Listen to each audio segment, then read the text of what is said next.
pagi, petang, siang, malam kerjaannya ngomel melulu. Karena ini tidak pernah bertaubat kepada Allah Subhanahu wa taala atas perbuatan yang ia lakukan. Allahumma inni peace. Amin ya rabbal alamin. Akhirnya Pulana ini menderita penyakit asam lambung. Umi mempunyai seorang teman, kita sebut saja namanya Pulana.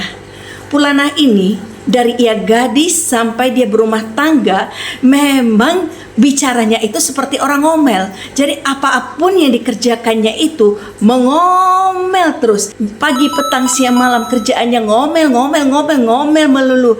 Siapapun yang dekat dengan Pulana ini merasa risau dan tidak nyaman terhadap sikap Pulana ini. Jauh-jauh dari gue deh, jauh-jauh. Akhirnya Pulana ini menderita suatu penyakit asam lambung. Jadi Pulana ini setiap hari rasanya nyeri di ulu hatinya sehingga membuat ia tidak nyaman. Tetapi Pulana ini tidak pernah bertaubat kepada Allah Subhanahu wa taala atas perbuatan yang ia lakukan. Jika ayah bunda ingin sembuh dari penyakit tersebut, ayah bunda harus datang kepada Allah meminta pertolongan Allah atas apa yang telah ayah bunda lakukan. Mengomel itu satu dosa. Karena apa? Membuat orang yang di sekitar kita tidak merasa aman dan tidak nyaman. Maka dari itu kita harus datang kepada Allah, meminta pertolongan Allah atas perbuatan kita.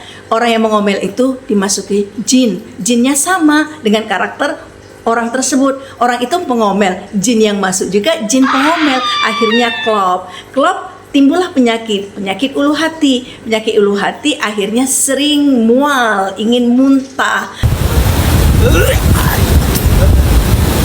masuk angin katanya, bersendawa, pergi ke dokter, makan obat macam-macam tidak sembuh. Kalau ayah bunda yang mempunyai karakter seperti itu ingin sembuh, ayah bunda datang kepada Allah SWT mengakui atas perbuatan yang ayah bunda lakukan, yaitu sering ngomel. Jika ayah bunda tidak datang kepada Allah dan minta pertolongan Allah, ayah bunda akan menderita sakit selama-lamanya.